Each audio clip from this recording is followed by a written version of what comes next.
Bienvenue sur cette chaîne YouTube consacrée au procès contre Michael Jackson ayant eu lieu en 2005. Sur cette chaîne, je résume le procès jour après jour en m'appuyant sur la retranscription du procès venant du tribunal de Santa Maria en Californie. Si vous ne l'avez pas déjà fait, je vous recommande fortement de visionner mes vidéos précédentes afin d'avoir une vision précise du déroulement de ce procès et de prendre connaissance de l'ensemble des informations. Dans la vidéo d'aujourd'hui, je vais résumer le déroulement du procès le 10 mai 2005, 48e jour du procès après la sélection du jury.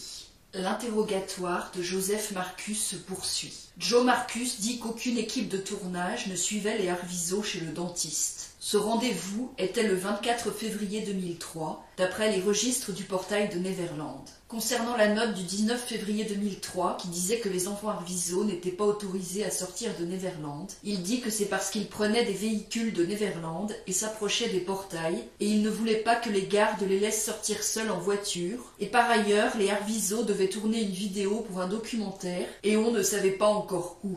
Il confirme que les enfants Arvizo ont pu partir avec Amin Mosley pour le tournage de la vidéo. Il n'a jamais donné d'instructions pour retenir les Arvizo contre leur volonté. Il se souvient quand les Arvizo sont partis pendant la nuit avec Jesus Salas, le 12 février 2003. Jesus Salas l'avait contacté chez lui. Il confirme qu'il savait que Brian Beron était un policier. Il donne les noms de 4 autres employés de Neverland ayant eu une expérience de policier. Un autre a été dans la police militaire et travaille toujours à Neverland. Il dit qu'il a vu une discussion entre Vinnie Amen et Janet concernant le voyage au Brésil, et Janet disait qu'elle avait besoin de prendre une photo pour le passeport. Elle n'exprimait pas d'opposition contre le voyage ou la photo du passeport. Il confirme que Michael Jackson reçoit de nombreux courriers et cadeaux des fans et il pense qu'il garde tout. Contre-interrogé par le procureur Auchincloss, il dit qu'il peut parler quotidiennement avec Michael Jackson et confirme qu'en tant que manager du ranch, il cherche à rendre Michael Jackson satisfait.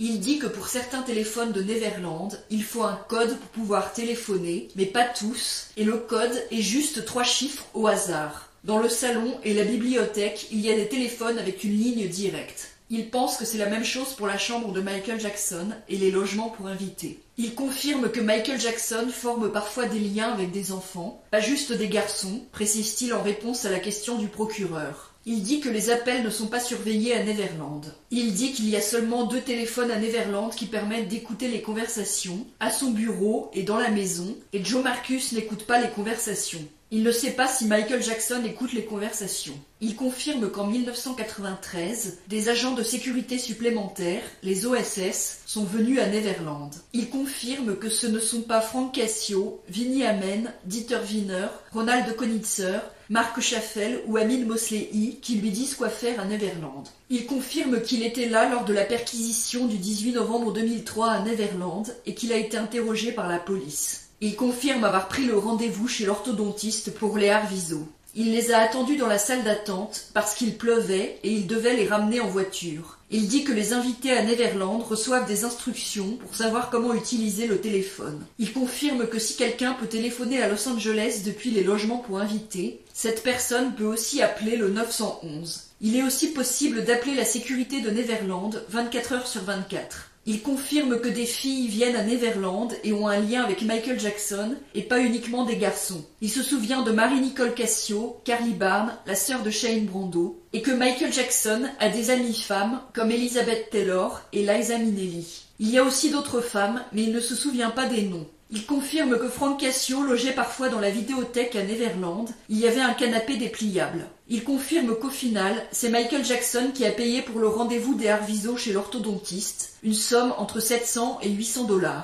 Il dit que Janet lui avait dit qu'elle avait besoin d'emmener ses enfants chez l'orthodontiste et elle ne voulait pas retourner chez celui de Los Angeles. Elle voulait leur faire retirer leurs appareils dentaires et les renvoyer à l'orthodontiste qui les avait mis. Il dit qu'il n'a jamais vu Michael Jackson avec des documents pornographiques et jamais vu de documents pornographiques exposés dans des lieux fréquentés par les invités à Neverland. Il dit que Neverland est un lieu approprié pour être visité par des familles. C'est ici que se termine ce résumé de la journée de procès. Si vous voulez lire la retranscription du procès, vous trouverez le lien de la retranscription sous la vidéo. Si vous appréciez mon travail, je vous encourage à vous abonner, à liker la vidéo et à la partager.